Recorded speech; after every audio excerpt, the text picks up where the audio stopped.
Father, we thank you for this evening. Just really thrilled to be here and once again have the opportunity to sit with you and your word. And we ask that you would open it to our hearts and minds and speak to us this evening.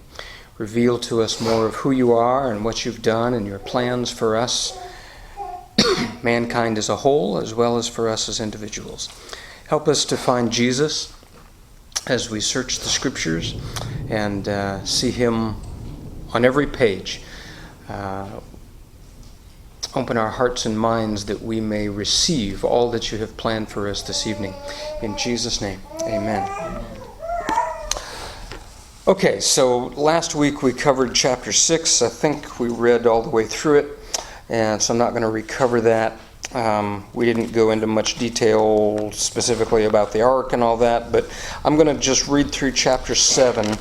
We're going to pick up a few pieces before I start, and then I've got 3 different videos that should fit into tonight if I can keep my initial comments brief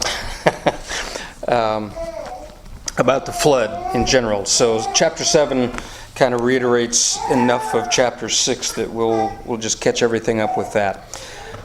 Okay, Genesis chapter 7. Then the Lord said to Noah, "Come into the ark." Notice it's not "go into the ark." So where is God? God is in the ark. He says, "Come into the ark, you and all your household, because I have seen that you are righteous before me in this generation. You shall take with you 7 each." Now this is where the instructions get a little bit more detailed. Originally he just said 2 of every kind. Now it's more the specific instructions. "You shall take with you 7 each of every clean animal, a male and his female, 2 each of animals that are unclean, a male and his female.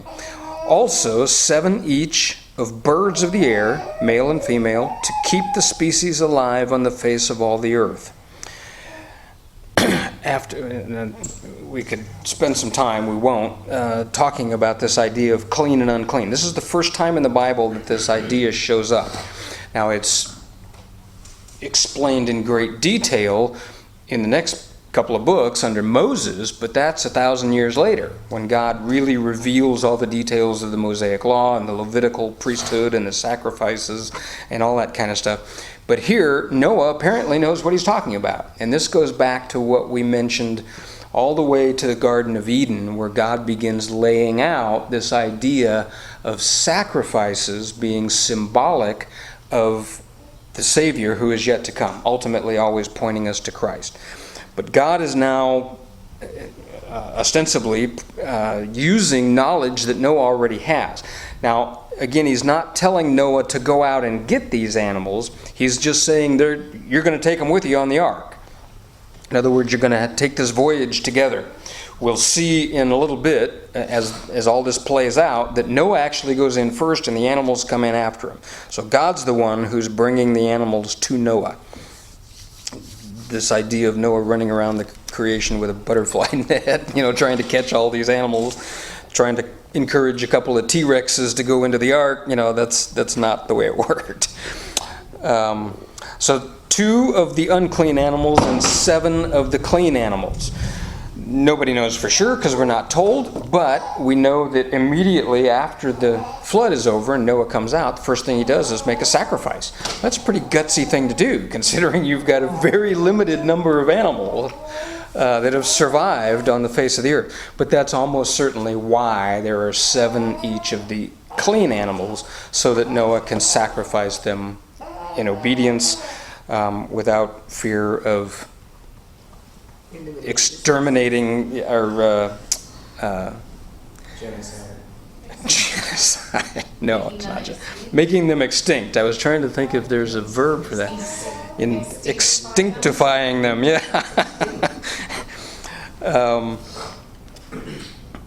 Okay, 7 of the clean animals, 7 of the birds. "For after 7 more days, I will cause it to rain on the earth, 40 days and 40 nights. And we'll get a little bit into this later, I think, in the videos. But it's entirely possible that there's never been any rain on the earth up to this point. Back in chapter 2, we're told that a mist went up from the garden to water the plants. There is a theory, there's some competing theories and lots of conjecture and some debate about these different ideas, and it's fascinating to watch these various theories come forth and be played out, peer-reviewed and so forth. And there's over the past 30 years that I've been watching this, there's an enormous amount of really solid science that goes into this. But one of these ideas is that the earth was originally covered with a complete solid canopy of clouds, what we call a vapor canopy. Now there's pros and cons with this idea, there's debate about it, but there seems to be some evidence that this may have been true up until the flood. This vapor canopy or cloud canopy cannot account for all of the rain that flooded the earth. However, it does solve some interesting problems, like how pterodactyls flew. Scientific analysis of the aerodynamics of a pterodactyl says they shouldn't have been able to fly, unless the atmospheric pressure was about twice what it is today, and a vapor canopy would accomplish that. Yes, which also explains why we have tropical plant fossils over the entire face of the earth. Prior to the flood, it appears that the Earth's entire ecosystem was tropical in nature. A rainforest kind of thing. But it also may explain why there was never a rainbow prior to the end of the flood. There were clouds hiding the direct sunlight, which you need for a rainbow, from getting to the surface of the earth. So there's lots of things that seem... Yeah, it's a possible... I don't have my chart in my notes. I'll bring that up later. We'll deal with that after the flood. That'll work better there anyways. Actually, my study Bible has it in there. You may have seen these charts before, but it shows how the lifespans were, around 900 to 1,000 years up until the flood, and then you've got the flood and this very steep drop-off of the ages down to the current, around 70, 80 years. But it's a very mathematical, logarithmic curve, an exponential curve that just screams that there's some kind of a natural process going on. And again, one of the theories is that this cloud canopy may have blocked enough ultraviolet radiation to actually have some kind of an effect on the lifespans. Don't know that that's sufficient to explain all of how you can live to be almost 1,000 years old. Probably not. There were probably other changes as well, but that may very well have been a part of it. Anyways, let's move on. So my point here is that God telling Noah it's going to rain on the earth may have been a completely foreign idea to Noah. And his first experience with rain was not a pleasant one. But he says, I will cause it to rain on the earth 40 days and 40 nights, verse 4. And I will destroy from the face of the earth all living things that I have made. And Noah did according to all that the Lord commanded him. Noah was 600 years old when the flood of waters was on the earth. So Noah with his sons, his wife, his sons' wives, everybody knows the name of Noah's wife, right? Joan of Arc, right? Yeah. Actually, do you know? Actually, they have a theory, and I forget what the basis of it is. I think it comes out of some cultural stuff, but I can't remember what her name is now. But at the Ark and the Creation Museum, they give her a name, and they say this is based on some legends, that come down through other cultures, traditions. Sarah, she's a couple chapters later, but it's what? I wonder if Noah freaked out the very second time it ever rained. Yeah, you got to wonder.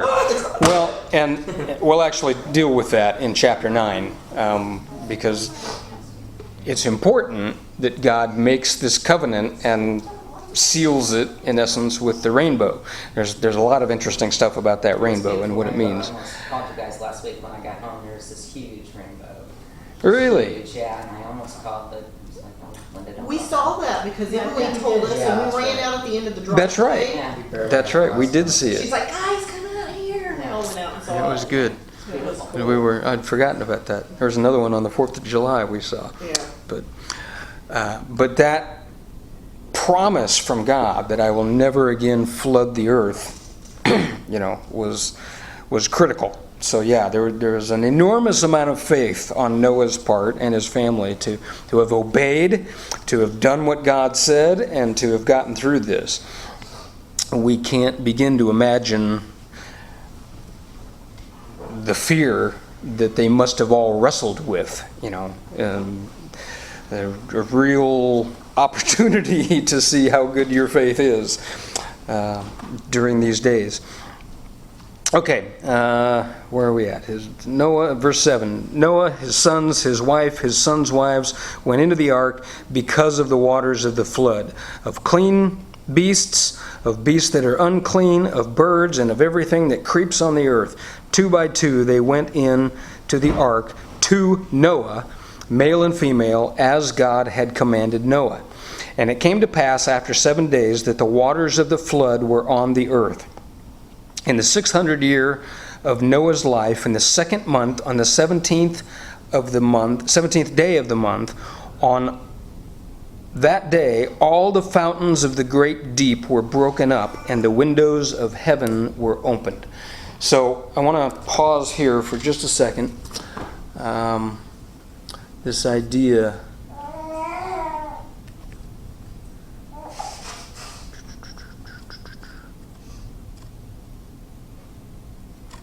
Don't have it. We'll get to this video in just a second here, but I thought I had something else there. 2 different sources of water are listed here. And the first one, probably the primary one, is this idea of the fountains of the great deep. It didn't just rain for 40 days and nights, and that's where all the water came from. And depending on which of the theories that you subscribe to, I personally like one called the Hydroplate theory, and we'll watch a little video on that in just a second. But the idea is that somehow vast quantities of water existed under the crust of the earth, or within the crust, probably beneath the tectonic plates that the continents rode upon. And this may be hinted at in Genesis chapter 1 with the idea of the waters above and below. I think there's some problems with that idea, that's what that's talking about. But somehow there are enormous amounts of water under the surface of the earth, and that water is released. It comes up here. This is the fountains of the great deep, and this is mentioned in a couple of different places in the Bible, but this here is our primary source. I think it's talked about in Job and maybe the Psalms, if I remember right. And then also this idea of the windows of heaven. And we don't really know exactly what that means, but this could be a reference to the vapor canopy precipitating off as well. An enormous amount of water was contained, if this idea is correct, in the upper atmosphere, in the sense of clouds, and the changing of that whole meteorological system results in most of that water precipitating down onto the surface and combining with all of the water from the deep, from beneath the surface. All right, but this idea, notice that it says that the fountains of the great deep were broken up. This is a very subtle way of talking about the cataclysm that literally destroyed the entire surface of the planet at this point. We have this cute Sunday school picture of, it just rained for a while and the water rose and the boat floated away and all the animals were saved. The reality of what happened, and when geologists that take the Bible seriously actually look at this, what we find all over the earth, and I'll come back to this in just a second, is abundant evidence of the worldwide flood. This is contained in every culture's mythology that's ever existed on the earth. Everybody knows about the flood in their history. We see well, I'm getting ahead of myself. Let me finish the chapter and I'll come back to that. All right. I just wanted to point out in passing that this idea of the fountains of the great deep were broken up. We're literally talking about the surface of the earth exploding, possibly to the point, probably to the point where what we know of as comets and meteors, that's where they come from. This is the origin of the rocks floating around in our solar system, orbiting the sun and orbiting the earth. It's probably the source of most, not all, but most of the craters on the moon. We'll come back to that too. And rain was on the earth 40 days and 40 nights. On the very same day, Noah and Noah's sons, Shem, Ham, and Japheth, and Noah's wife, and the 3 wives of his sons, with them entered the ark. They and every beast after its kind, all cattle after their kind, every creeping thing that creeps on the earth after its kind, and every bird after its kind, every bird of every sort. Not sure why we're told that twice, but there's some importance to why the Holy Spirit chose to do that. Undoubtedly, there's a discovery there. And they went into the ark to Noah, 2 by 2, of all flesh, in which is you always got to wonder about the 7th animal. Right? Everybody had a partner except that 7th animal, whether it was a male or a female, he or she had to go in by himself. So those that entered, male and female of all flesh, went in as God commanded him, and the Lord shut him in. Now that becomes really important in the typology. It's not Noah that saved himself. God is the one who designs and facilitates the building of the ark, and God is the one who closes the door. And everybody that goes into the ark comes out of the ark. No one is lost in God's provision for their salvation. So obviously the ark represents the cross. It's made of wood, the triune nature of it. This is the work of Jesus Christ, and there's all this typology that we'll deal with another time. Isn't it said that it was also made of the same wood? Probably the same wood as the cross itself, yeah. But we're specifically told, the Holy Spirit goes out of his way to tell us, the Lord, Yahweh, shut him in. Okay? God is the one who seals the door. Jesus said of himself, he said, I am the door, right? I am the great door, and no one goes in or out except by me. He's referencing the ark, but what he's telling us is that the ark is a type of him being the doorway to heaven, to God. No one cometh unto the Father except by me. He said, through me they go in and out and find pasture. Now the flood was on the earth 40 days. That's not the whole time, but up to this point, it's been 40 days. The waters increased and lifted up the ark, and it rose high above the earth. We don't know exactly what's being said here, but it appears that it's on the 40th day that the ark actually lifts up. So it's being built in a fairly high area of land in the region of in the Middle East, wherever Noah was. How far he was from where the ark later comes to rest in the region of Ararat, modern-day Turkey. We don't know exactly where he started off, but that's a reasonably high area of the earth, at least it is today. And it probably took some time for the waters to get to that point, but at this point the ark lifts and the waters continued to prevail. Verse 18, the waters prevailed, meaning continued to rise, greatly increased on the earth, and the ark moved about on the surface of the waters. Cannot imagine what that must have been like. I'll see some videos where there's some representations. You get a little bit better idea than the traditional depictions of this, but we're talking global cataclysm, utterly destroying the surface of the earth. The waters prevailed exceedingly. That's not a word that the Bible uses lightly. When you see words like that, let your imagination go wild. The waters prevailed exceedingly on the earth, and all the high hills under the whole heaven were covered. No land was visible anywhere on the planet. The Bible is very clear about this. And, in fact, we see this today. Now, one thing to keep in mind is that the geology of the pre-flood earth Antediluvian is the technical word for that. Ante meaning before, A-N-T-E, before the deluge, was probably much less relief. There were mountains, we're told that there were mountains, but they were probably much lower. All we know is that whatever mountains there were on the earth, all of them were covered, and we're told, is it the next verse? Yeah, verse 20, the waters prevailed 15 cubits upward, and the mountains were covered. So apparently what that means is 15 feet above, 15 cubits, so 22 and a half feet above the highest mountains. Okay? And what we find is that every major mountain range on the planet is covered with marine fossils. Marine ocean water fossils have been discovered on Mount Everest, literally. So even the Himalayas have sedimentary rock, which is laid down by water, and marine fossils, as well as other types of fossils. We find them all over the earth.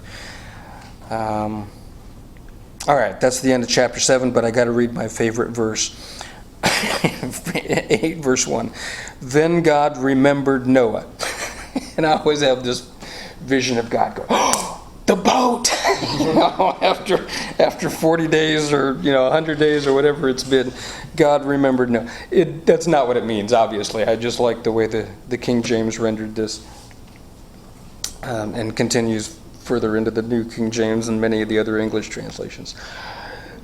The Bible uses that phrase frequently. God remembered. And it's not that God had forgotten and is now, oh yeah, I almost forgot you. That's not the kind of remembrance this means when the Hebrew uses this word. It's that God now changes course. He changes tack. He sets his face back toward dealing with these people. Now obviously God has been there the entire time, but it's at this point that God changes something about the way that he's treating them. And it's clear that his attention is brought back to them. So we'll leave the rest of that for later and come back to some of the details about this flood. So I've included in the notes here, and I'm not going to go through all this in detail, there's a lot of information in here, but some stuff about the ark. Talked a little bit about this last time. 300 cubits by 50 cubits by 30 cubits. 300 long, 50 wide, 30 tall. That's roughly these dimensions if a cubit was 18 inches. Now we don't know how long Noah's cubit was. Generally, 18 inches seems to be pretty common, and that's usually the measurement that you'll find people using when they're talking about the ark and most things in the Bible. But I think it was an Egyptian cubit. I'm not sure of that, but there were other cubits in other cultures later that were considerably longer. 25 inches is the maximum that I think has been discovered for the length of a cubit. So just to show some of the differences, depending on whether we're talking about an 18-inch cubit or a 25-inch cubit, here's some comparisons about the ark. If it was a smaller cubit, the volume inside the ark was 1.5 million cubic feet. This is a gigantic boat. But if it's a 25-inch cubit, we're talking over 4 million cubic feet. Okay? 101,000 square feet of deck space versus almost 200,000 square feet. This would be the equivalent of about 261 railroad boxcars, which each contains 5,740 cubic feet, or as many as 714. So we generally compare, when scientists go through estimating and analysis of the feasibility of the ark. In fact, I have an entire book that was written a number of years ago called A Feasibility Study of Noah's Ark, which is really in-depth scientific analysis. The buoyancy and the lateral and longitudinal stability of an ark of this size, what would it have drafted? They go into all of the oceanographic and the marine engineering analysis of it, as well as detailed analysis of how many animals we're talking about here. A lot of people get wrapped up with there's hundreds of thousands, probably millions of different species of animals. Well, the Bible doesn't say that Noah took 2 of every species. Most species I'll take that back. All species derive from a common kind. And so when the Hebrew uses the word kind, we're talking about a pair of animals that can produce a number of different species. Dogs are a great example. Now with dogs, we're talking breeds more than species, but you think about, it is a difference in species between the domestic dog and a wolf, right? Or a fox. These are the same kind of animal, even though they're different species. But then just within the domestic dog type, 400 or 500 years ago, people started messing with breeding animals. And all of the hundreds and hundreds of different breeds that we have, from tiny little, I won't say what I usually call them, but chihuahuas, all the way up to bull mastiffs, and these all come from the common domestic dog through just human messing around with breeding. We're not even talking genetic modifications, we're just talking simple breeding. So we see that there's lots and lots and lots of different species that come from a common ancestor. So that greatly reduces the number of kinds that God would have brought to Noah on the ark. And there's argument about exactly how many are needed, but within that feasibility study I was talking about, they came up with 16,000 animals. Now, when you talk about all the different kinds of animals that are land animals and birds, they estimate sizes. They look around at the landscape now, see what different sizes animals are. They include the ones that we know about through the fossil record, including dinosaurs. And the average size comes out, I've heard it could be, the average size can be as small as a rat, which is pretty amazingly small compared to some of the animals that we think of when we think about Noah going on the ark. Or more often I've seen about the size of a chicken. Okay? But in order to be generous, to be conservative with doing estimates of how much space would be needed, they generally talk about something the size of a sheep. So in order to do space estimates for how much room is taken up on the ark, they'll generally use sheep. We're talking 16,000 sheep. And how much space would they need? And again, I'm not going to go through this in detail, but it's not just how tightly can you pack these animals in there, but they've got to have room to exercise. They've got to have some space to themselves. There also has to be room for food. God told Noah, bring to yourselves all forms of food that are eaten, including by the animals. All this food stores are going into the ark. There's got to be fresh drinking water. There's going to be a lot of rain for 40 days.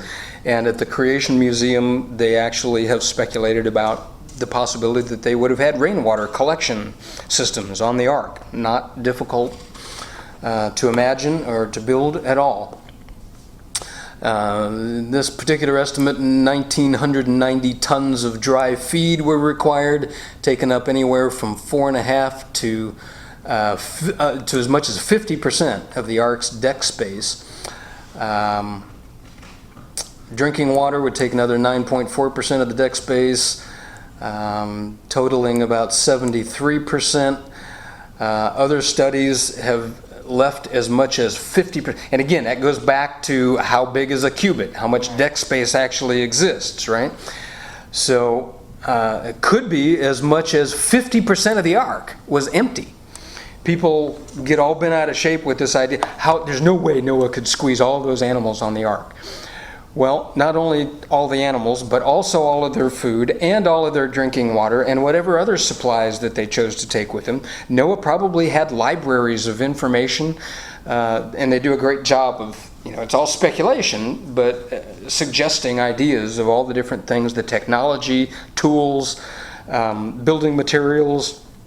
There's not going to be any trees for a while, when they get off the ark.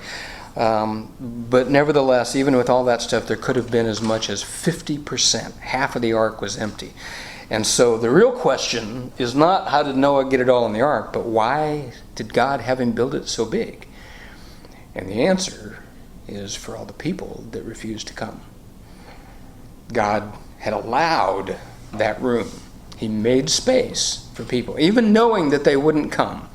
God had Noah build the ark large enough that they could have been saved, so that in that final day, on Judgment Day, there will be no excuse. Nobody will be able to say, you didn't leave room for me on the ark. There was plenty of room. Okay. Some other things about, mentioned the idea that there was possibly no rain up until this point. The cloud canopy I mentioned, the fountains of the great deep we covered. We'll see this in at least one, probably two of the videos.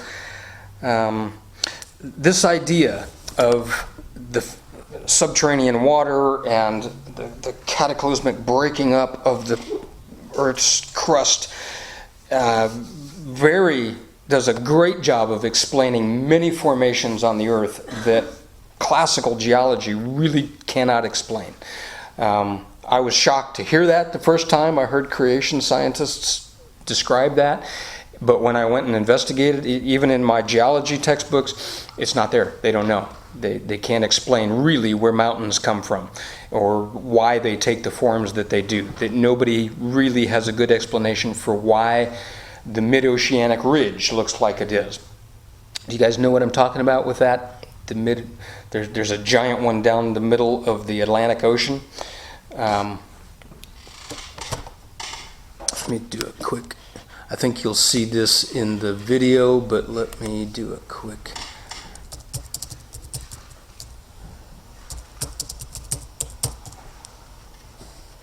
Let's see if we can find a couple of pictures here.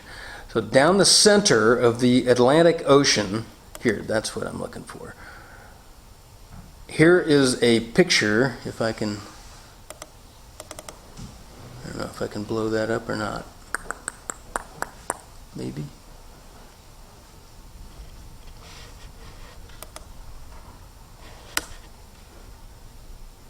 Come on. Right click it and then click view image. It's not there. But it is on the Google search. It should be.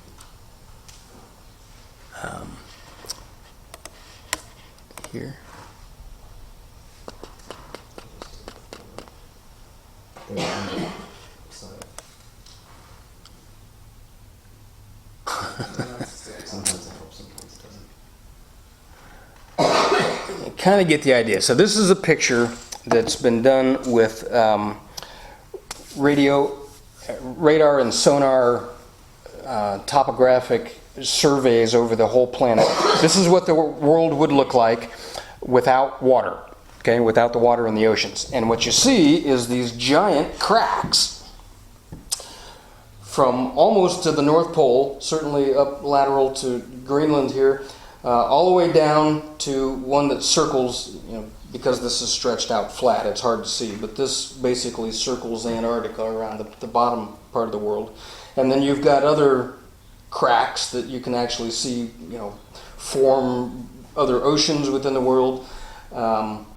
Giant one off the coast of South America in the Pacific and coming up along the western edge of the United States and actually circling part of the Pacific Basin. This forms part of what's called the Ring of Fire, which is known for its volcanic activity. But these are huge ruptures in the surface of the Earth. And in general, we notice that the continents currently, we can measure that they are moving away from these ridges. But the rate, and this is called plate tectonics or continental drift, you may have heard. And the current rate at which these continents are moving is about the same rate that your fingernail grows. Okay? It's not very fast, but it is moving. It is actually measurable. And nobody quite knows why. There are theories that they present as fact, but are not. There's actually multiple problems with these ideas. That the magma in the mantle of the Earth is going through a Coriolis effect, or it's kind of circulating. And where it comes together, it pushes up, and that they think that's maybe what caused this crack. And it forms new rock material and pushes the plates, which is not just the continents, but the entire plate, everywhere that's between these cracks, pushes them apart.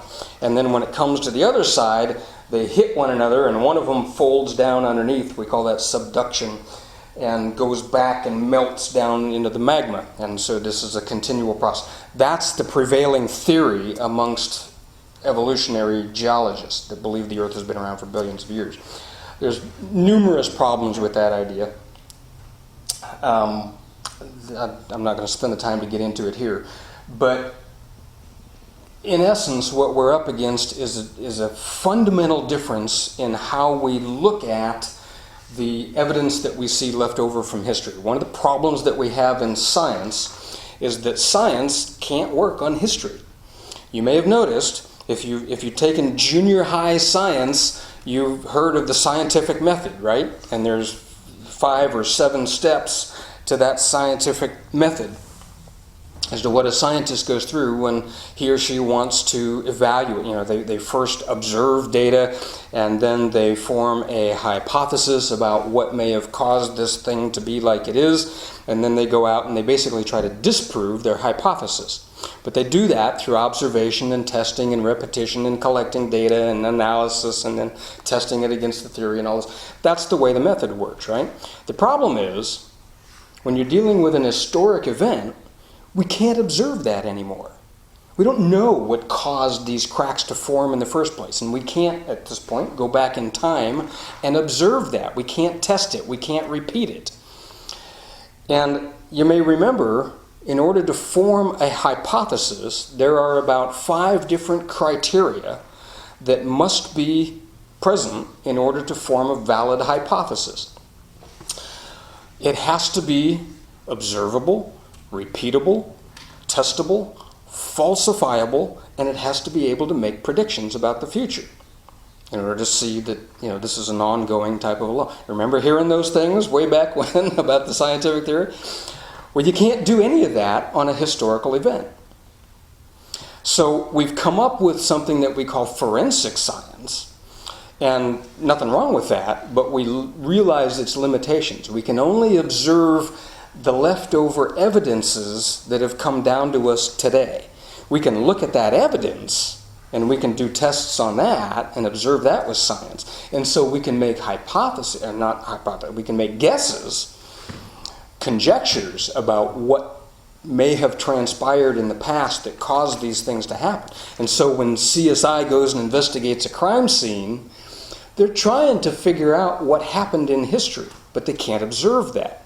So they analyze the evidence that's left over, and sometimes we can do a pretty good job of at least disproving some false ideas.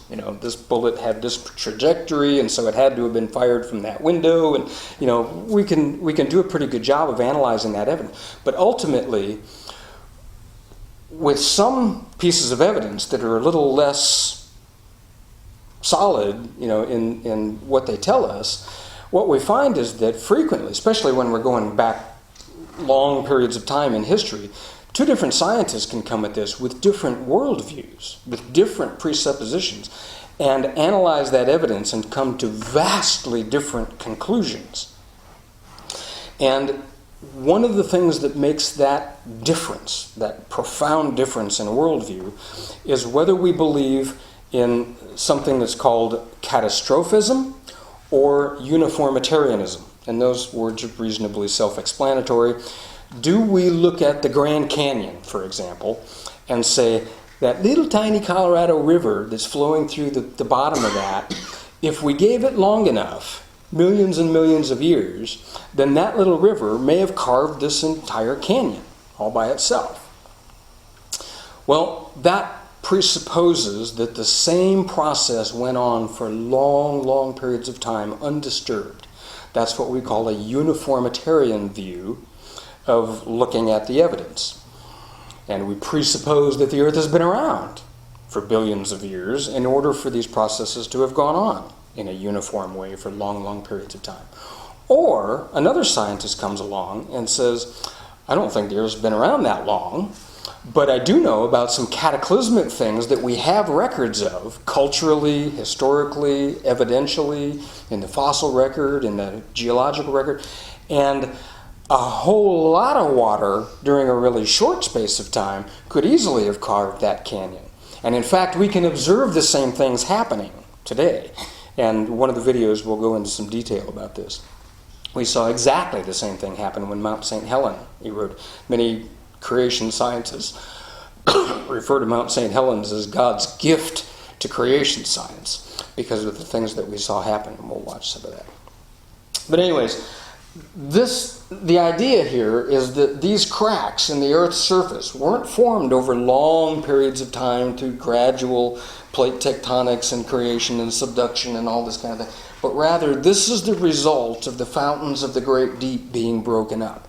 This is the cataclysm that literally shattered the surface of the Earth and brought these enormous reserves of subterranean water up to the surface, enough to cover the planet as it was then, and blow over a period of weeks or months, rather than millions of years, these continents apart, okay, to the places where they are now. And as they came to rest, what we see is on the opposite side from this major, the largest of the cracks, as these continents were shoved away, as they came to rest, as the water, the lubricating water came out from under these big plates, the continents, the backside kind of hit the ground first and ground to a halt, and like running a carpet into the wall, it bunches up on that opposite side. And lo and behold, from almost the North Pole, from the northern side of Alaska, all the way to the tip of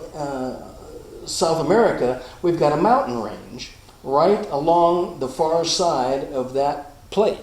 Okay? So what we have is this explosion here that pushes the continents apart as the lubricating water comes out from underneath it and is blown into the upper atmosphere. The backsides of those plates come to rest and giant mountain ranges are formed. And we see all over the Earth that the largest mountain ranges are parallel to the mid-oceanic ridge. We see that everywhere. The video will go into more detail on that, but that's the idea. Okay, that's the cataclysm that we're talking about. These seams that are left over still have volcanic activity and still have plate activity, and we do still see some very gradual migration.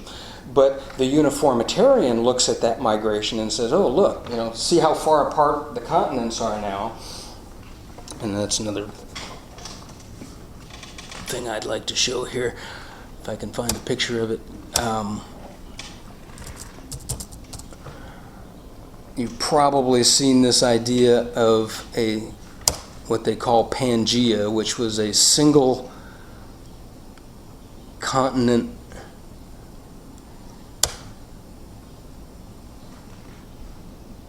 that originally existed that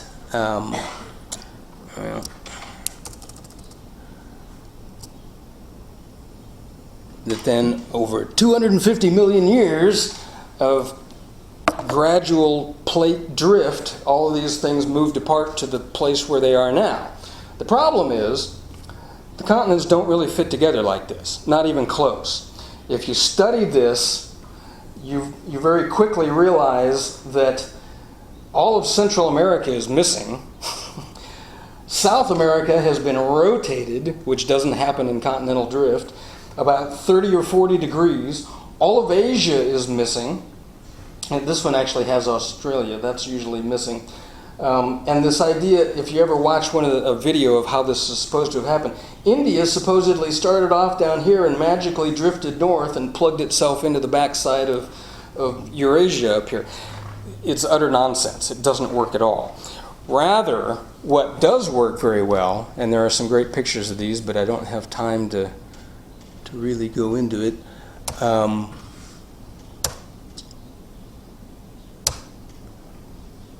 Get back to my original picture here. What the continents do fit around are these oceanic ridges. It takes very little movement, and if you imagine that there was actually large portions of crust on top of this that were blown into outer space that now we see periodically as meteorites and comets and things like that, or craters on the moon, floating around in space, these continents do come together much better around this idea, around the mid-oceanic ridges. I'll just leave it at that. That fits. So, in other words, the idea here is that this model, this catastrophic model of how the continents came to exist, where mountains come from, where the oceans come from, even the salinity of the oceans, all of this stuff fits very, very well with creation models, with what the Bible tells us happened, and there are enormous, insurmountable problems. I'll say problems that have not yet ever been surmounted by classical geology with uniformitarian views. And it's fascinating to note that the Bible says, in a couple of places, that scoffers will come in the last days, saying, all things continue as they were since the fathers fell asleep. That's the perfect description of uniformitarian views. Where is the promise of his coming? Both Paul and Peter use this idea and describe this idea of uniformitarianism as an excuse not to believe in God. They say, you guys have been talking about Jesus coming, the Messiah coming, in the Old Testament, or Jesus coming back in the New Testament. You guys have been talking about this since the most ancient of days, since the fathers fell asleep. Where is the promise of his coming?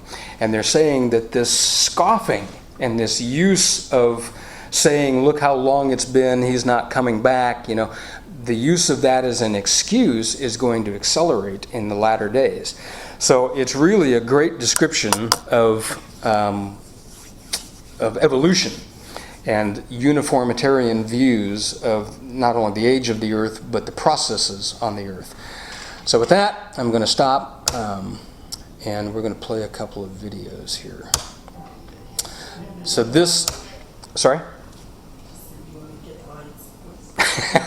Sorry. If you can't see, you're welcome to. Where's popcorn? This first one, I don't remember if they introduced him or not. He's a very highly qualified geophysicist. He was a teacher at the United States Military Academy for the Air Force for many years, and he's also a biblical creationist, and he's written a fantastic book that I should have brought with me. I think you've still got a copy. His name is Dr. Walter Brown, and he developed, along with both creation and evolution believing scientists, physicists, geologists, he developed this, well, it's not really a theory. He'll call it a theory, but because it's something in the past, it doesn't qualify as a theory. But this model of what he calls the hydroplate theory. And this, what I've been describing, this idea of subterranean water that sat underneath the continents, as far as I know, he invented this idea. And this is a presentation of his model.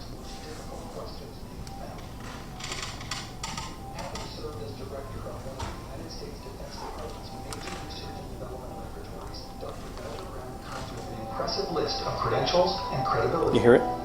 In tackling the subject of Earth's geological development, Dr. Brown has developed a theory that contradicts the generally accepted viewpoint of the scientific community.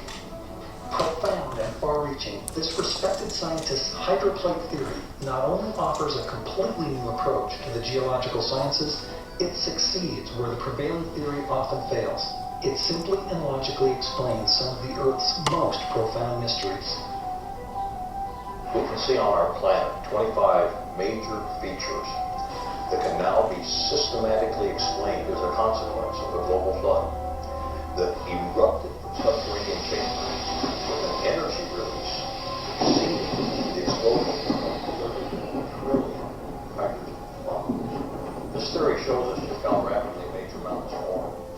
It explains the coal, oil, and methane deposits, the rapid continental drift, why on the ocean floor there are huge trenches, hundreds of canyons, and tens of thousands of volcanoes. This theory also explains the ice ages, and it gives the primary reason for global warming. It explains the formation of the layered strata in almost all fossils, the frozen mammoths, and major land canyons, especially the Grand Canyon. Surprisingly, it explains the origin of comets, asteroids, and of meteorites. According to Dr. Brown's theory, The ancient world that Noah lived in was very different from the earth we occupy today. Noah and other pre-flood people probably lived on one very large supercontinent. I do want to fill in a little bit more that I neglected to mention before. This idea that this water, you saw a quick shot there of this idea of these fountains blowing 30 billion hydrogen bombs worth of energy of this water up into the upper atmosphere. This is probably where the rain came from. If there was a cloud canopy, this would have precipitated it down. But this water didn't just go up a little ways and come back down. It went into orbit, literally. And comets, I don't know if you know this, but comets are made of water ice. And nobody knows where that came from, drifting around in outer space. There's not supposed to be water in outer space. No known astrophysics mechanism for the formation of water in the outer reaches of space has ever been discovered. But so much of this water, most of this water certainly came back down, didn't achieve escape velocity and didn't escape the Earth's gravity, so it came back. But having been blown into the upper atmosphere, it was cooled enormously. And one of the things that can happen in a situation like this is what's called supercooling, which means because it's moving, the water doesn't have a chance. It's actually moving supersonically at this point. It doesn't have a chance to actually freeze into ice, but the temperature drops below freezing. Okay, this happens once in a while, even in our own experience. We can cause this to happen in a laboratory, and there's other situations where it happens once in a while with really big storms. But as it comes down, once it hits something, it flash freezes immediately. And one of the things that nobody's ever been able to explain from an evolutionary point of view is how in the ice caps in glaciers, geologists have actually found animals such as mammoths and water buffaloes frozen standing up with food in their mouths. They were flash frozen where they stood. They were going about their own business. They didn't even know anything was going on. There was one case where several dozen bison are swimming across a river and were frozen instantly in midstream. You can see them paddling. Okay, there are illustrations of this in Walt Brown's book. His book is called In the Beginning, and I have dozens, maybe hundreds of books on evolution and creation and all this stuff in my library, and his book by far I think is the best. It's the best overview of the science behind what's wrong with evolution view and what's the problems that are solved by a biblical view. Nevertheless, he goes into great detail about this, and this idea that the fountains of the great deep blew this water into outer space, was super cooled, came back, and then flash froze as it hit the ground, does explain. It's the only explanation, to my knowledge, that's ever been offered of how these dozens and dozens of animals that we've found all over the world could have been frozen upright. A mammoth doesn't just stand there while water rises around it and freezes. That's not going to happen. Much less still chewing its food or swimming across a river or things like this. There was something else too.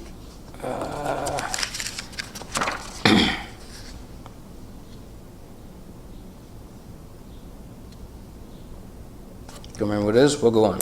With lush vegetation, inland seas, and major rivers. The mountains were smaller than today's, perhaps 6,000 feet high. Before the flood, about half the Earth's water was in interconnected chambers, about 10 miles below the Earth's surface. This formed a thin, spherical shell, almost a mile thick. The pressure in the subterranean chamber had been increasing for centuries because the gravity of the sun and moon produced tides in the subterranean water that lifted and lowered the Earth's massive crust twice a day. This tidal pumping added gigantic amounts of energy to the subterranean water. This increasing pressure in the subterranean water steadily stretched the crust as a balloon stretches when the pressure inside increases. Failure in the crust began as a microscopic crack that grew in both directions at almost 3 miles per second.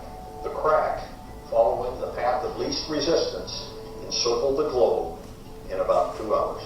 As the crack raced around the Earth, the overlying rock crust opened up like a rip in a tightly stretched claw. So the water exploded violently out of the rush. The Bible even gives us a precise date. 600th year of Noah's life, 17th day, the 2nd month. On that day, all the fountains of the great deep burst open. Then it says, and the rain fell. The mountains of water jetted supersonically into and above the atmosphere. The spray from these enormous fountains produced torrential rain such as the Earth has never experienced before or after. The supersonic mountains eroded the crumbling rock on both sides of the white crack. This produced huge volume sediments that settled through the flood water, trapping and burying plants and animals, forming the fossil record. Eventually, the crack became so wide that the newly exposed floor of the submarine chamber spun upward. One thing to understand here that he doesn't go into is many people don't realize that all fossils, in order to become a fossil, it has to be laid down by water and it has to be buried very, very quickly. Most animals, when they die, even if they die in the water, they lay on the surface. Either they float to the surface of the water or they lay on the surface of the ground under the water, and they decay and they fall apart and there's nothing left. In order to become a fossil, it has to be buried by enough sediment to preserve it. In other words, enough to keep the bacteria away from it as well as other predators. So things have to be buried very rapidly, there has to be pressure involved, and it has to be under sediment in the water. That's how all fossils are formed. Most fossils, creation scientists believe, the vast majority of fossils were laid down by the flood. It takes a pretty cataclysmic event. Now, it can happen locally and other fossils have been formed. Not all fossils come from the flood. But his description there, he just kind of glossed over that.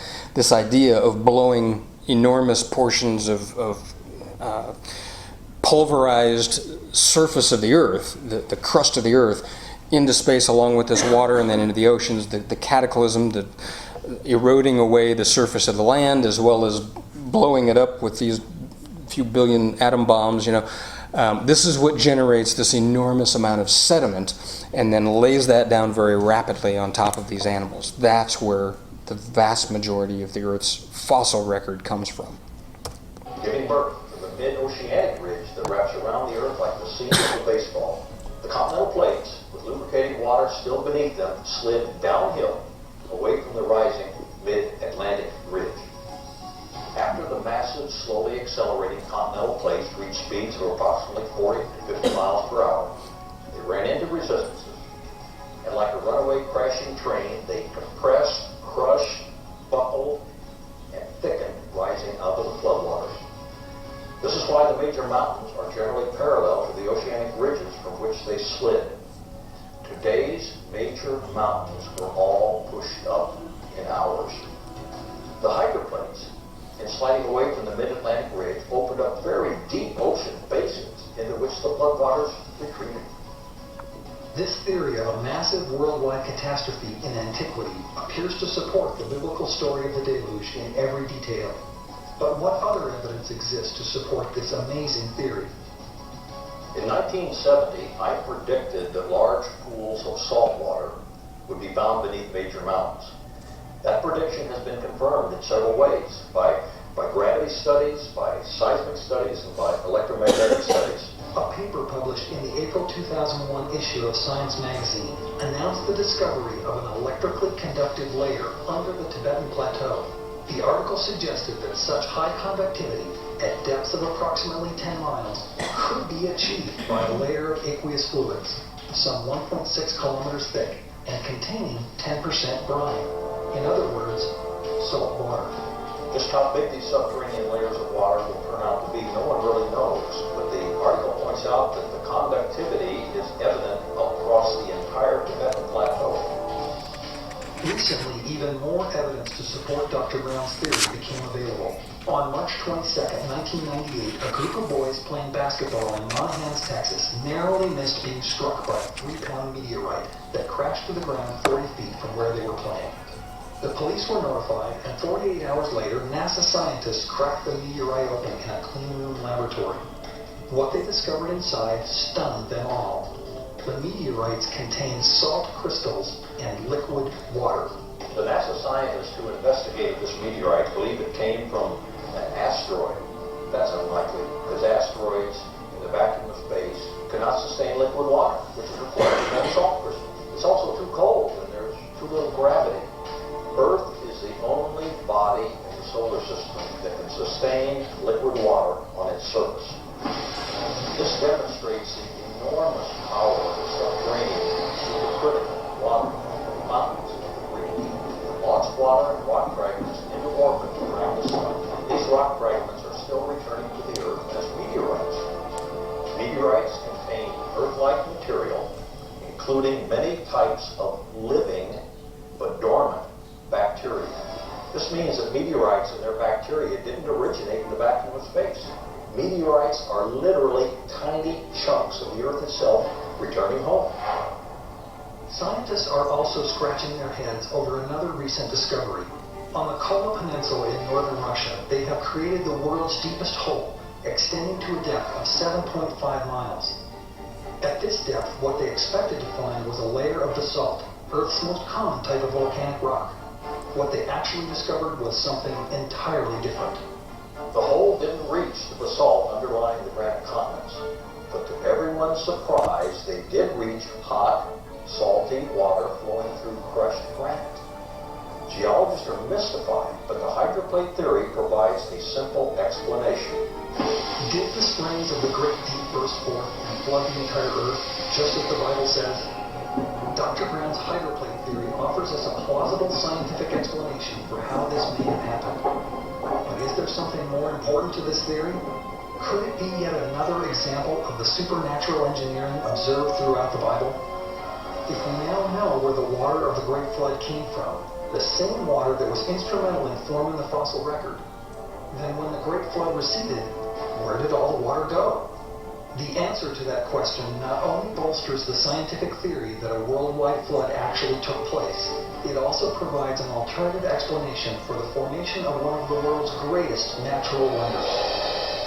This is the question that stops most scientific investigators dead in their tracks. Yet the hydroplate theory makes the answer obvious. As the hydroplates crashed, they thickened and rose out of the water, forcing the floodwaters over the continents to recede. Simultaneously, upward surging subterranean water was choked off. As the floodwater drained off the continents, every continental basin was left brimful of water, producing many post-flood lakes. During the following centuries, some lakes reached their boundaries by either spilling over their rims or undercutting their banks. The rapid catastrophic discharge of these lakes, much like the collapse of a large dam, carved canyons. Several centuries after the flood, two very large ancient lakes, Grand Lake and Hopi Lake, sitting on top of the high, rising Colorado Plateau, breached their boundaries and carved the Grand Canyon in just a few weeks. The massive canyon was not carved by the relatively small Colorado River over millions of years. That river is a consequence of the carving of the Grand Canyon. Can the residual waters of Noah's flood account for the amazing natural beauty of the Grand Canyon? If Dr. Brown's theory is correct, then the Grand Canyon was carved only a few thousand years ago, and nearly every geology textbook needs to be rewritten. One has only to look at the Earth's anomalies to see that the hydroplate theory provides a far better explanation of the Earth's present condition than the other more prevalent, well-propagated, but highly implausible theories. Were key geological markers like the Grand Canyon formed over millions of years, or did they come to be within the short time frame of Noah's flood? The hydroplate theory, which supports the story of Noah's flood, says it was the latter. If that is true, what better example of supernatural engineering could one ask for?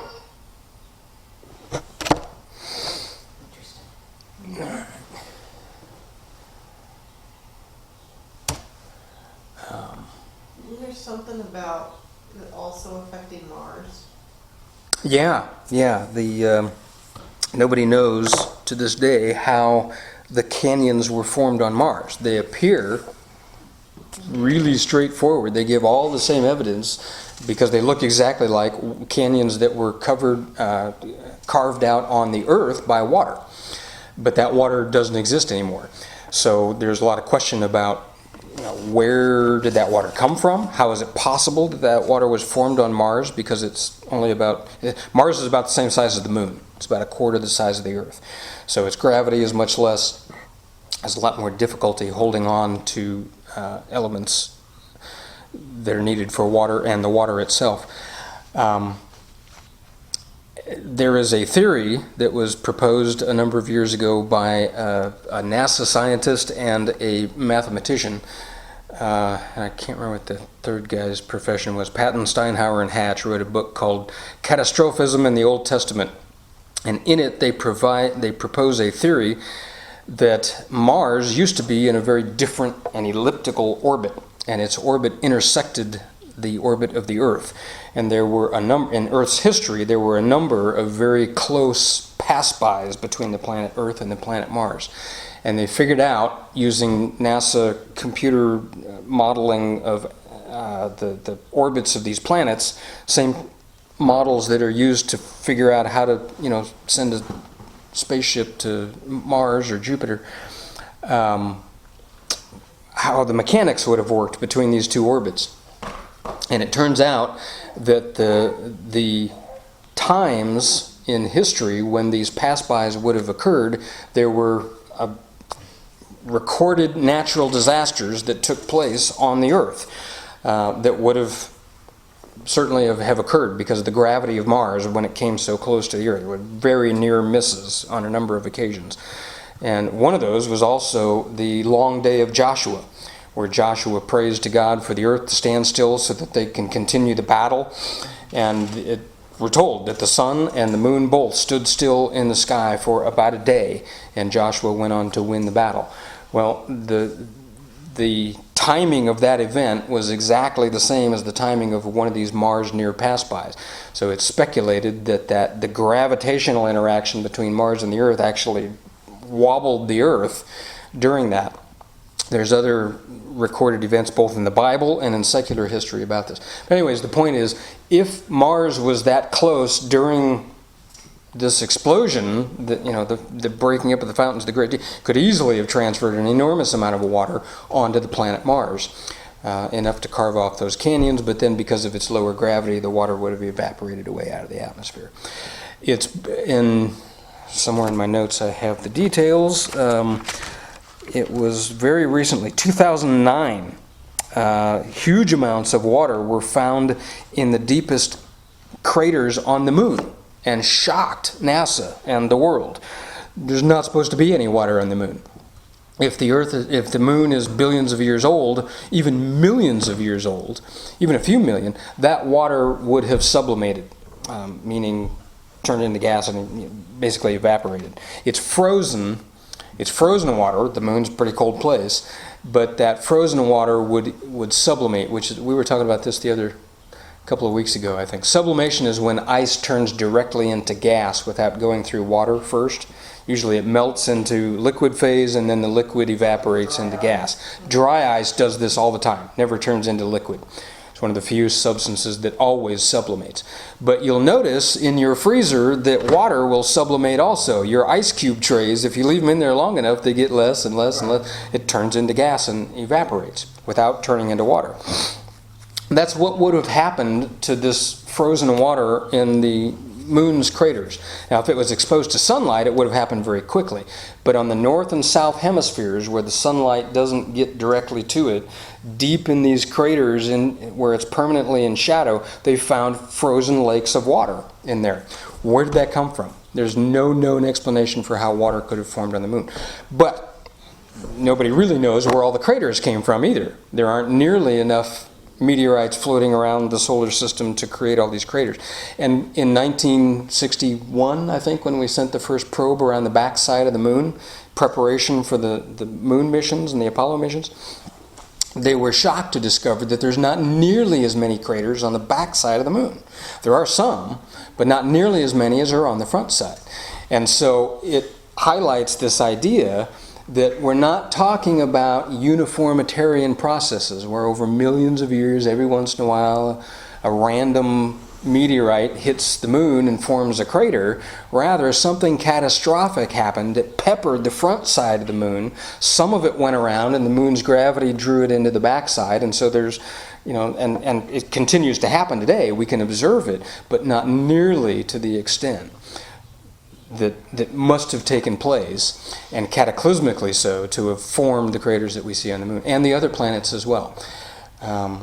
So again, all of this stuff really supports the biblical idea very, very well. There's problems, but not nearly as many problems with a biblical view as there are with this uniformitarian long ages view. So yeah, the discovery of water in the depths of space, whether it's comets, whether it's coming in from meteorites like he was talking about, this 3-pound meteorite that narrowly missed a couple of kids playing, discovery of water on moon, and seeing of what appears to be damage, canyons being carved out, massively so, all over the surface of Mars by water that no longer exists there. All of this points to, or is potentially solved by theories such as this with the flood. The flood actually answers an enormous amount of questions that have been left unanswered by traditional geology. All right, since I've taken too much time talking, that was not predictable, was it? I'm going to pick one of these other videos, unless you guys want to hang around and watch a second one. But I won't put you through that. Let's stick to our time.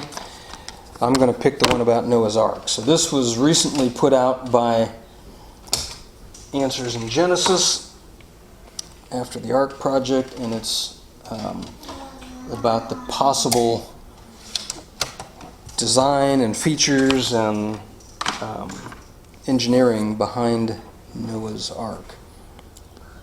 The other video that I have is called Flood Geology, and it goes into much more detail about some of the things we've been talking about. All of these features that we observe all over the planet Earth, and how the flood answers the apparent problems that regular geology has with it.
Noah's Ark, thinking outside the box. The key problem that people have with a global flood is the Ark.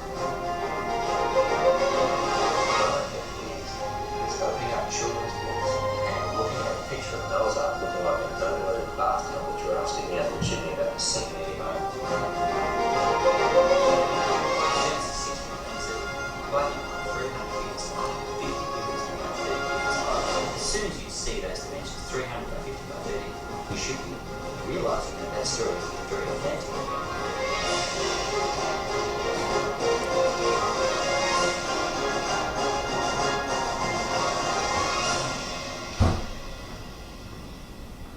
Written in 1961, the book, The Genesis Flood, was a monumental turning point in how Christians viewed the story of Noah, the Ark, and the flood. Henry Morris and John Whitcomb co-authored this work and established a scientifically viable explanation for the worldwide flood and the ark that survived that global catastrophe. Although Dr. Morris went to be with his Creator and Lord in 2006, Dr. John Whitcomb continues to lecture and teach on this intriguing subject. He joins us to reminisce about Henry and their historical book. In the fall of 1953, a great hydrodynamic engineer, a creation scientist named Henry M. Morris came to our campus at Winona Lake, Indiana, gave a fantastic lecture on the Genesis flood that really caught my attention. You mean the flood of Noah's day could cover the whole world and have been the instrument under God, transforming trillions of creatures into fossilized forms of plants and animals and marine creatures. And we then decided to co-author our book, The Genesis Flood, which was published in 1961. We became deeply amazed and respectful of the Genesis record of the flood and Noah's Ark. Pulled from a dusty shelf in a small Christian bookstore, The Genesis Flood held particular interest for a young science teacher in Australia. Ken Ham, the founder of Answers in Genesis, owes a debt of gratitude to Whitcomb and Morris for their groundbreaking work. Along with the godly influence of Ken's father Mervyn and God's infallible word, Ken was deeply impacted by the ideas of Whitcomb and Morris. In fact, they helped plant the seeds that would blossom into a worldwide creation ministry. There's no doubt that Genesis Flood is a historic book in this world. It's a book that goes down in the history of Christendom as the book that really started the modern creationist movement that is now spread around the world. And I believe the modern creationist movement, the modern biblical creationist movement, is really a ministry for this era of history. Whitcomb and Morris showed the world that the biblical ark was large enough to hold all the land-dwelling, air-breathing animals. They also established that the biblical dimensions of the ark gave it the needed proportions to be a truly seaworthy craft. While the initial box shape was certainly a step in the right direction, Dr. Whitcomb admits that the box design could be improved upon. Henry Morris did the engineering part of our book, and he simply took the dimensions given, of course, 300 cubits long, maybe 450 feet approximately, the width of 50 cubits, the height 30 cubits, and just assume from those three dimensions given that you have a rectangular shape. Now, the refinements of that, of course, God didn't record in the text, and so that is left to our evaluation analysis as we think through the issues today. We need to distinguish between holding on to items that the Bible clearly references, clearly talks about, statements the Bible clearly makes, which we adhere to and we don't change, but being prepared to be flexible with regard to man's models that are built from the Bible. The ark in the shape of a box also gained popularity in 1976 when a documentary, In Search of Noah's Ark, was released. This film also presented the shape of the ark as box-like, but that conclusion came from unsubstantiated eyewitness accounts and a few blurred photographs of a structure on Mount Ararat. I have to say, they dismiss all of this. I do not. Having studied this with some depth and read publications from other people and other groups that have studied this in far more depth, including Henry Morris, who was the original author who has since died. His son now runs the Institute for Creation Research, and he personally has visited Mount Ararat in search of the Ark, I think 7 times on expeditions.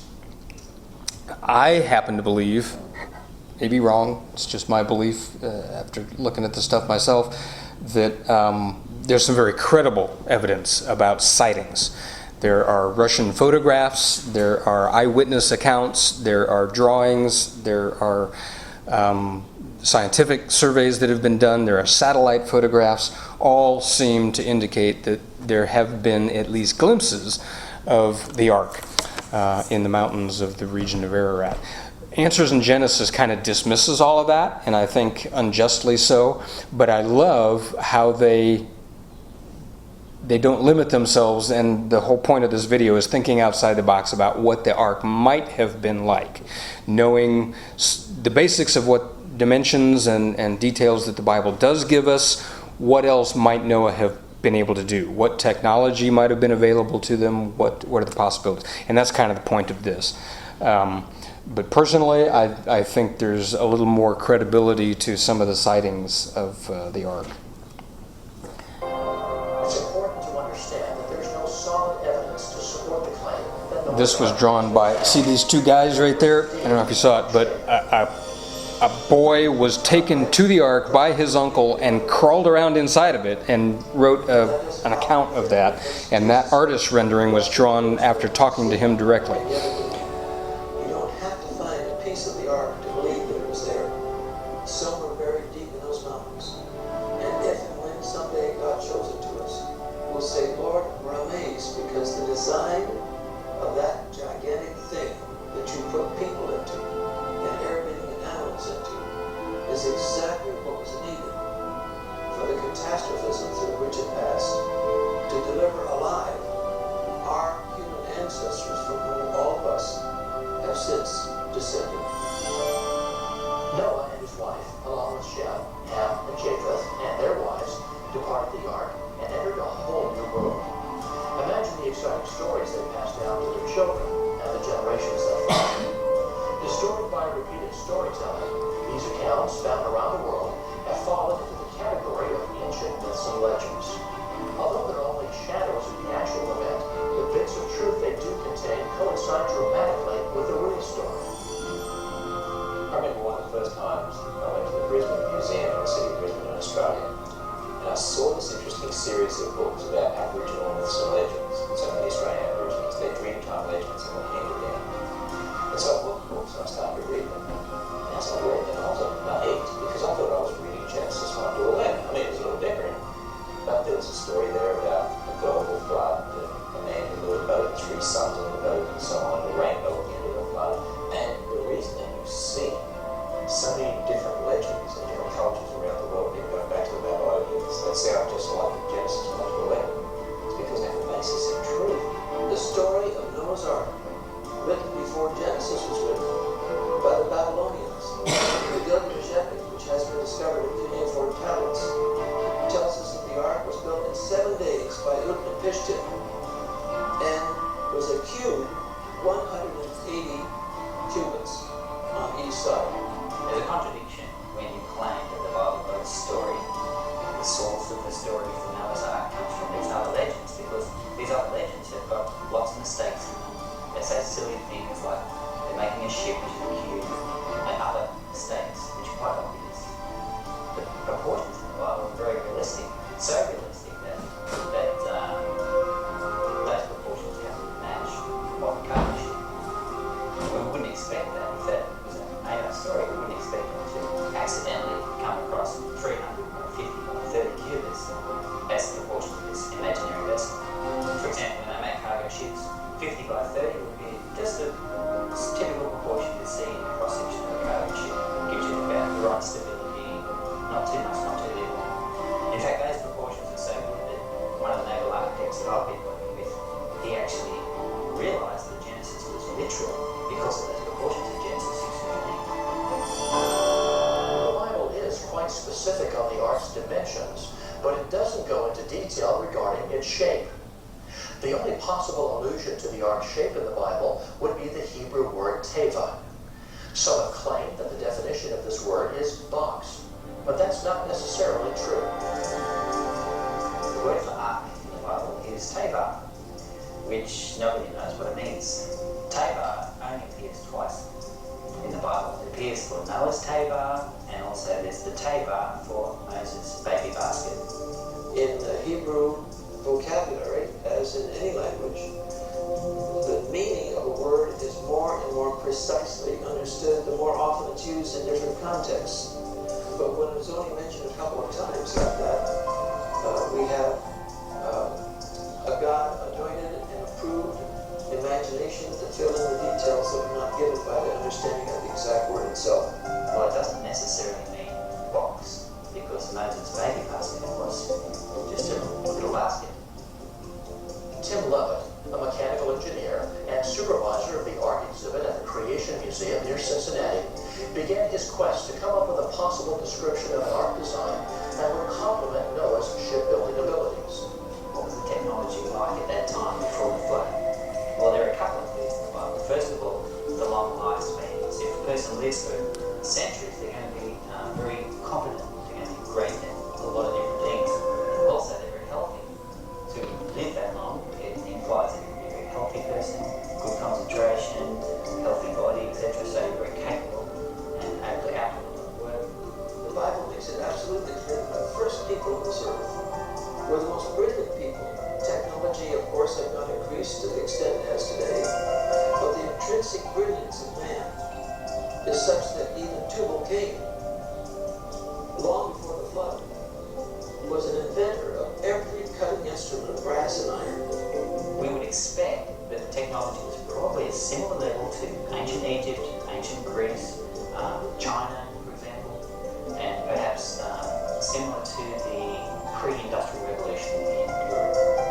Noah, with the available technology and tools and help available to him to build this, over the 120 years that God gave him, was perfectly capable of building such a gigantic ark.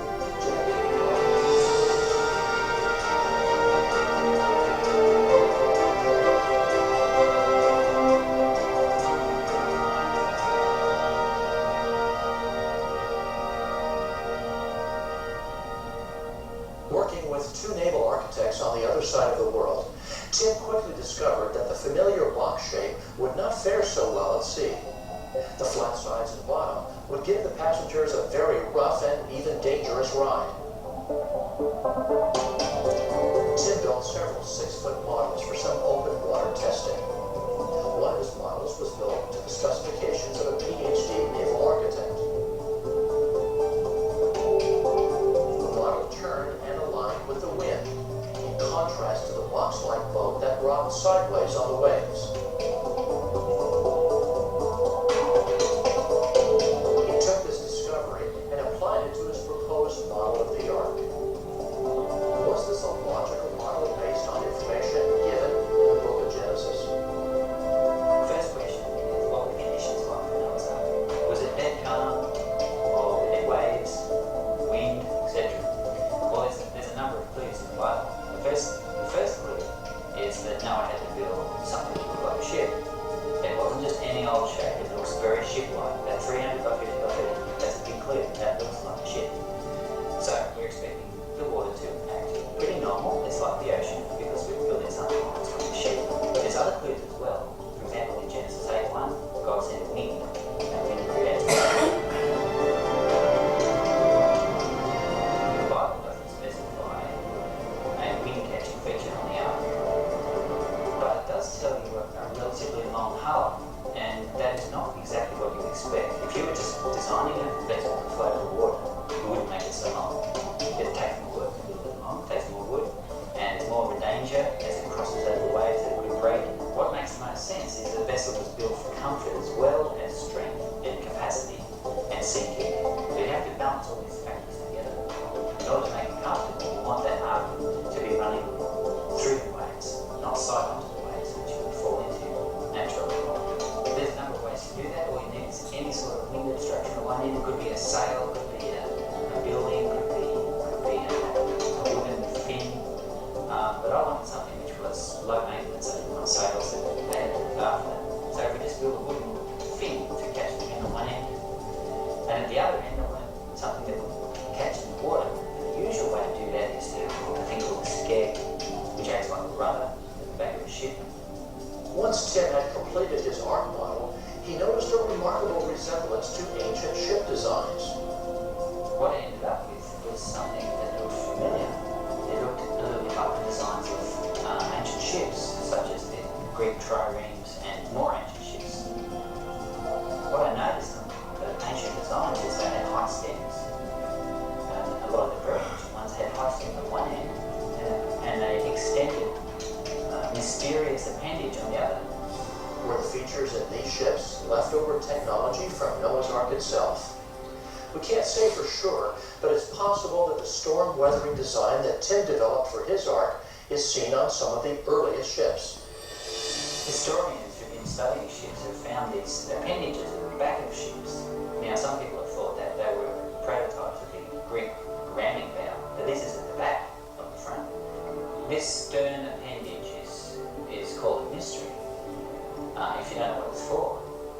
But if you view it as part of a storm-keeping package in conjunction with a high stem at the other end, then it makes perfect sense. So maybe these ancient shipbuilders knew exactly what they were.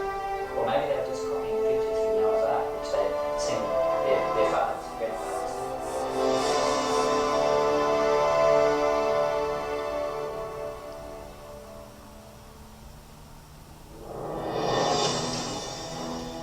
What about the construction of the Ark itself? How could such a large wooden boat hold together, especially in rough seas? A recent documentary produced by the BBC scoffs at the idea of a wooden vessel 300 cubits long. According to Tom Bosmer, an expert on ancient boats, not even 19th century engineers could have built an ark that big out of wood alone.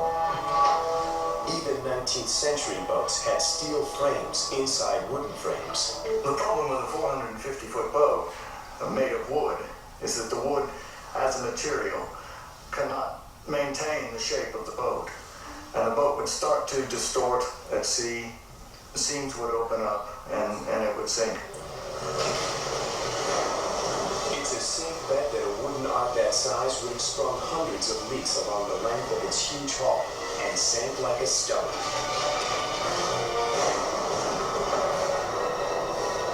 One of the things that seems to bother people who are against the literal interpretation of Noah's Ark is the scale of the Ark.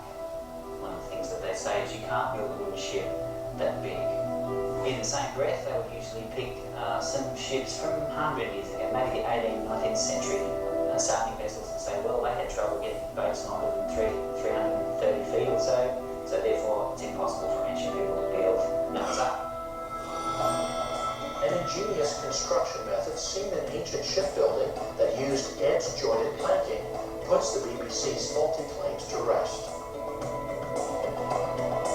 In this exhibit of the Ark under construction, we're treating the planking as exactly the same way as the Greeks did the planks.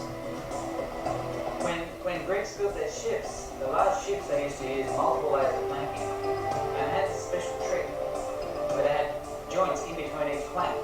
And you can see the joint here, they're a tenon, and they fit into a mortise in the adjacent plank, and that locks the two planks together. There's no way they can move, there's no way they can break a seal and let the water in. This is a very advanced technique. In fact, it wasn't even seen at all in any of the ships built in the last few centuries in Europe and America. We believe this method would allow the ship, the Noah's Ark, to be built without any problems at all with movement of the planks and leaking, which did plague some very large wooden ships. Interestingly, wooden nails, called tree nails or trunnels, are actually a very successful way to join planks to the frame. The reason these work so well is because, first of all, they're nice big diameters, so it doesn't dig into the wood. But what happens is, when water hits the wood expands, seals off the hole, and makes it then impossible to remove. Now that's a lot of work. It's too much work for the shipbuilders in 18th, 19th century. They weren't going to bother with that. That's why the ships used to loosen up. In fact, they used to call a ship a tight ship. Because when they first started, it was nice and tight. All the joints were held together because they hammered the cotton and they hammered the caulking in between the planks, which made the ship tight.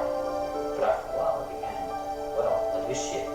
The ancient Greeks, however, had much higher quality in the hull. They built the hull with planks that were mortise and tenon throughout thousands of mortise and tenon joints.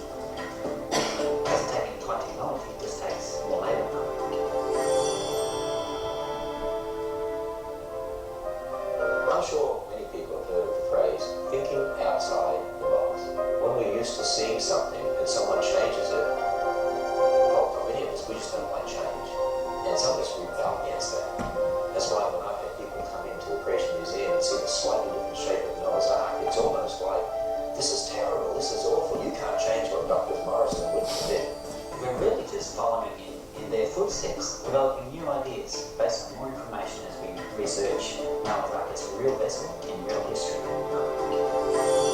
Noah's Ark, real ship, or child's plaything. The Bible clearly teaches that it was a real account. But are we correctly teaching this to our children? One of my pet peeves is opening up children's books and seeing the account of Noah's Ark, Noah's flood, and looking at a picture of Noah's Ark looking like an overloaded bathtub with giraffe sticking out, it should be about sick at any moment. It makes sense in a children's room to paint Noah's Ark in a cartoon style. It's friendly and bright and exciting. But there's a dark side, and that is that these children grow up into adults, and on their way, all they can remember is this cartoon picture of the Ark.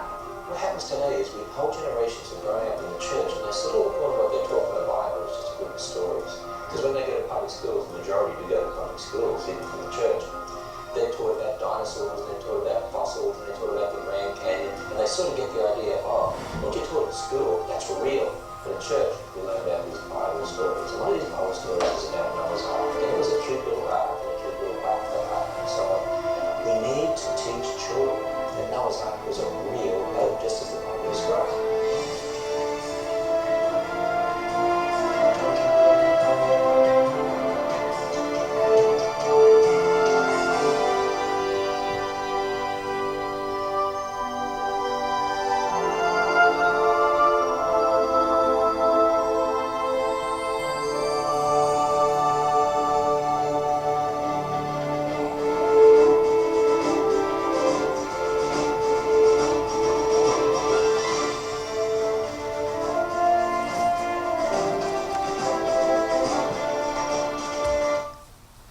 Any questions? Observations, comments? Yeah, if you haven't been exposed to this before, this is really kind of mind-blowing, from the way that we're traditionally taught about this or even think about it. Some really great stuff. And there's just enormous amounts of this material out there. You're just not going to encounter it in the public schools, and unfortunately, you don't encounter it in many churches either. It's really too bad. But over the course of my life, it's just grown exponentially. It's been really neat to see. I was exposed to this when I first went to college. I became a Christian, and I'll say my senior year of high school. I won't tell you what year that was, but then when I went off to college, I got involved with Campus Crusade, and some of the guys there actually had some Xerox copies of pages of Dr. Walter Brown's book. And I only had like one chapter's worth, and I read that, and it just completely changed my world, to realize that there was actually science, because I'm an engineer, and I bought into evolution. That's what I'd been taught. I loved dinosaurs. I studied that stuff. I loved astronomy. I loved geology. All of those things were hobbies of mine when I was a kid. And the first time that somebody legitimately, with a sound scientific basis, connected the Bible to what we could see, it just rocked my world. And I dove into that, and it was really difficult to find much. Ken Ham hadn't even come to the United States, but I was reading a book, one of his first books that he wrote still in Australia. Henry Morris and Institute for Creation Research brought him over, and he worked for them for a while, and then he spun off Answers in Genesis. So I've followed his whole career since he came to the United States. But now, especially with the internet and with video stuff, this is just fantastic. So I eat this stuff up.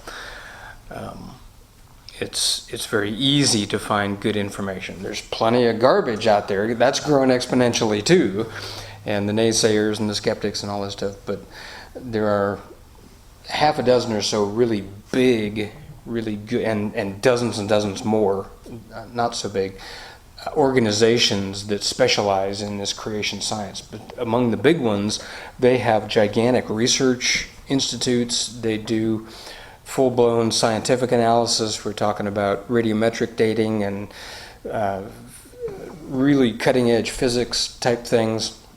as well as the astronomy. There's some really great thinkers out there. The guys that are actually full-time on staff with most of these big organizations are all PhDs. It's published in peer-reviewed journals. It's really great to see how much has changed. But all that's happened just in the past 30 years or so. Yeah. But now it's, I've got several dozen. She gets upset with me, but she can tell you how many videos and books that I've got on the subject. There are monthly magazines you can subscribe to, Creation Research Journal, and so on and so forth, that go into all of this stuff. It's really great, abundant evidence. But getting the word out is a different story. And you want to talk about warfare, like we were talking about earlier, when I teach Genesis, and especially the creation aspects of it, boy, the enemy does not like that at all, which just tells you how important it is, So, I have a question. yeah. I think I might have read somewhere, I just want your take on it, about them not actually getting on Mount Ararat where they think that it is in the region because of political. Oh yeah, it's right on the border between Turkey and I think, no, it might be. I can't remember what's to the north. Turkey's to the south, and Turkey's over. But the border between the two countries runs right down the center of the mountain that they think the ark is on, and so it's very difficult to get permission. Do you think that's purposeful? Intentionally? Even- Yes, absolutely. Either way, I don't know if Yeah. God would be. The thing that really highlights this, you can go out on YouTube and find a video on this. There's some great books that were written about it, but not that long ago, a group of guys discovered strong evidence that the Exodus, Moses leading the Israelites out of Egypt and across the Red Sea and up to Mount Sinai, the place where Mount Sinai has been established since the 4th century AD. But the way that it was picked was really weird. There's no solid historical basis that says this is Mount Sinai, where the Ten Commandments happen and all that. It was actually Constantine's wife who channeled telepathically the location of Mount Sinai and actually several spots where there are medieval churches, in the Holy Land, where certain things are thought to have occurred, where Jesus' tomb was supposedly placed. These guys discovered really powerful evidence that it's across the other side of the Red Sea, even from where they thought, if I can, in Saudi Arabia.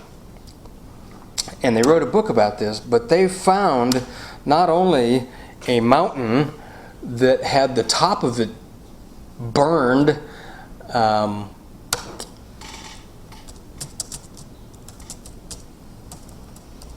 What are you doing about Mount Sinai and Saudi Arabia? actually, that's not what I want.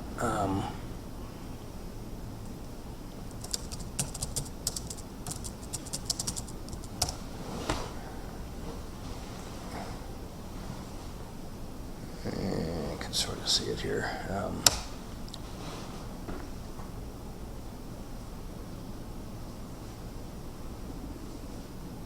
That's probably a better one.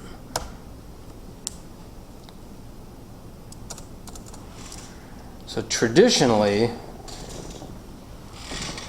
Mount Sinai is thought to be,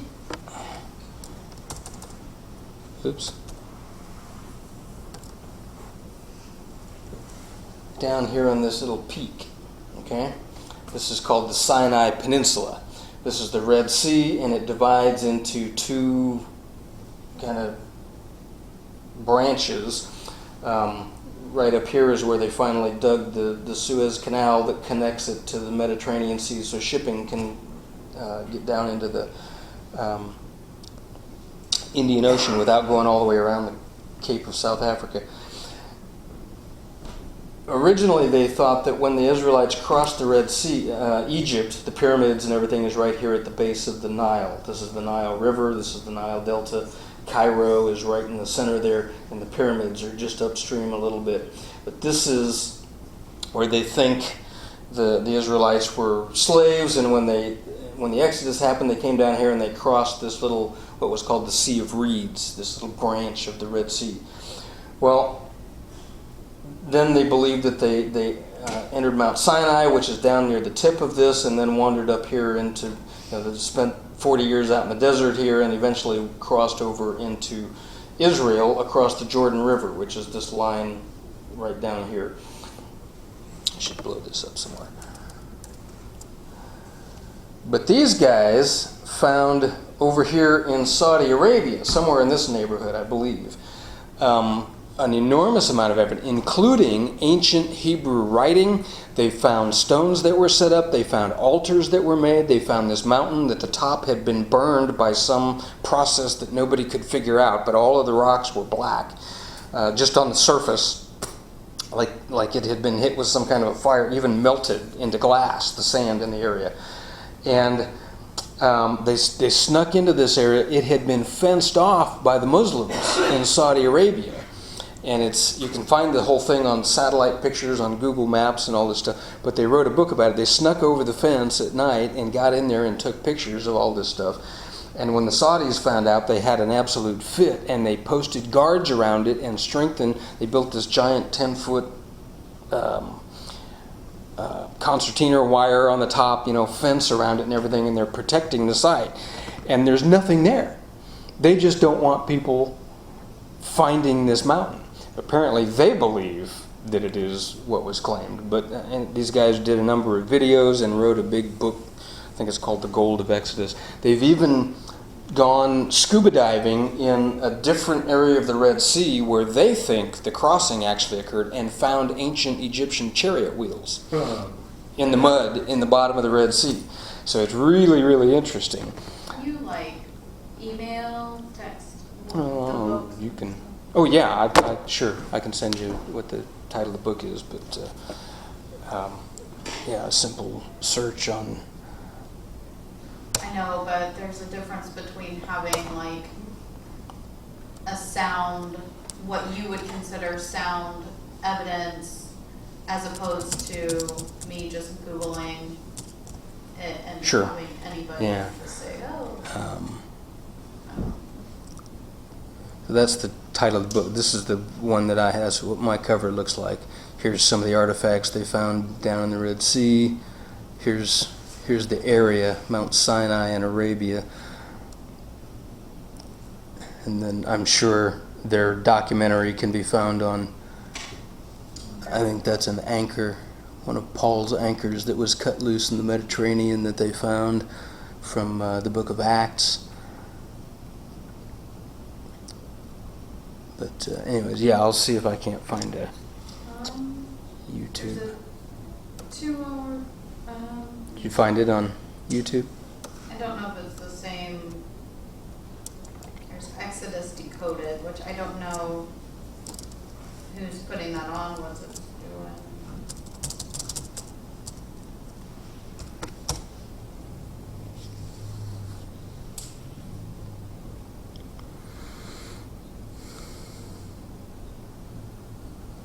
James Cameron, really?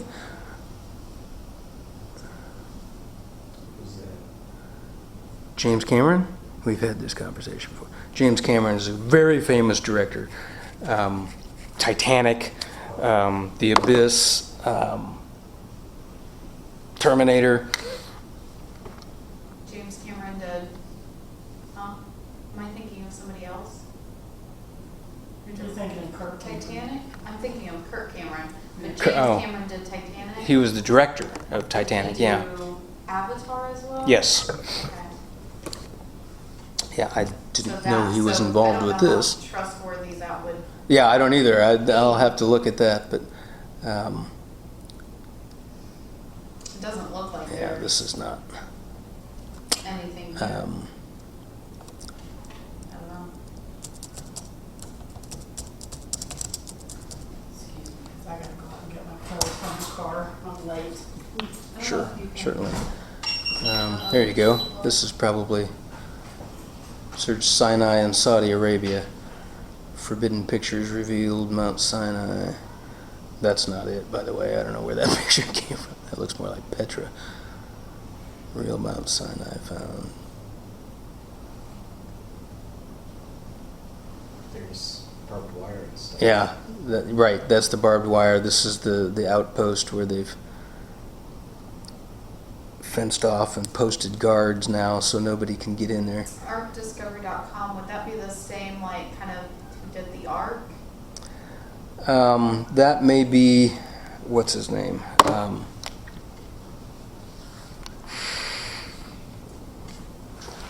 I can never remember that guy's name. He is a police forensic detective who is a Christian and has gone, he's the real life Indiana Jones. He's gone on these adventures all over the world. And Chuck Missler loves him and sponsors him in a bunch of his stuff as well. And I can't remember the guy's name. But what I'm not remembering is whether he was involved with this discovery or not. But he claims to have discovered a whole bunch of other locations for famous things that historically or traditionally were thought to be in other places. He claims to have discovered Noah's Ark, and I think he's completely wrong about that. But he claims to have found the Ark of the Covenant, and where a completely different place where the Temple Mound actually was than the one in Jerusalem. So I haven't really looked at much at his stuff, but his claims are pretty outrageous. So I'm not sure what to think of him, and I don't. It's actually a new video from Chuck Missler and about where the temple. Yeah, and that's with this guy. I haven't watched that yet. I want to do that. A friend of mine at church was telling me about it. But ArkDiscovery.com sounds like it might be his website. Anyways, I don't know if that answers your question, but that's... Well, that's super interesting. And why wouldn't it be more widely known? Like, just baffles my mind. Like, it'd be like, oh. Well, see, since 300 and some AD, this tradition, I mean, the Catholics got a hold of it, and they put a monastery on the top of Mount Sinai, and it's an ancient place. Even the Catholic monastery that's there, they have some really amazing ancient documents there. One of the oldest copies of the I don't know if it was New Testament or Old Testament, one of the oldest copies of parts of the Bible, Codex Sinaiticus is named because it was discovered in the back dungeon room of this convent up there. You know, they've got all of these scrolls and documents that go way back to the first couple of centuries AD. But my point is that for almost 2,000 years, for 1,700 years, this location has been identified and thought and propagated as the location where Mount Sinai was. And now these guys come along and say, oh, no, you're not even in the right country. You know, it's 1,000 miles away over in this other spot. And they're not getting much attention. But when the videos came out and then the internet came about and started publishing this stuff, people went crazy. But it's still not. Islamic people start trying to hide something, you have to know. Yeah, you got to wonder, right? That's evidence all by itself. It's like reminds me of something that Chuck Missler says frequently. Is when you're reading the Gospels and Jesus says something, and the Pharisees pick up stones to try to kill him. If you didn't catch what he said, it was important. You need to go back and reread that, because he probably just claimed to be God. Now, all these yahoos run around and say, oh, Jesus never claimed to be God. No, he did so many, many times. And you can pretty much find them by when the Pharisees are trying to kill him. That upsets them greatly. They accuse him of blasphemy and try to stone him. They don't miss it when he claims to be God. But he does this multiple times. And so, yeah, like Andrea said, when the Muslims go all out to try to hide something, it's probably worth taking notice of. That's crazy. Are Muslim and Islam two different things? No, same thing. Islam is the proper name of the religion, and Muslim is the name of a person who follows that. But it comes from the same root. It's weird because it sounds different in English. Kinda, yeah. Difference? Yeah, kind of the idea. Catholicism and Catholic. It's not really. I mean, they don't sound as different as Islam and Muslim. Same concept. But a Muslim is an adjective for a person or a noun. Can be both. And Islam is the proper name of the religion founded by Muhammad in 500-600 AD. I've forgotten now what that means. It has a meaning. Both of them have meanings. But I just texted you that Okay. video. So you Okay, thank you. I'll take a look at that. See, yeah, I'm surprised to see James Cameron's name on it. Oh, that's the, Is that the one? no, the temple one? Oh, okay, wonderful. Yeah. Thank you. I can send you the James Cameron. No, it's all right. No, I'll send it it. should to be you. easy to find. It was the first one that came up when I searched for Gold of Exodus. So, we need to close in prayer here, don't we? Would you like to close this? Since you're so good at that. Nothing like being put on the spot, right? You don't have to. You can say no, but okay.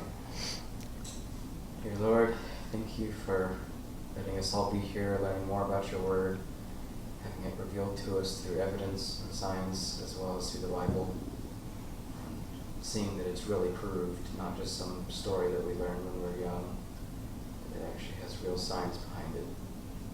Thank you for revealing that to us and having such a good person to reveal it to us through.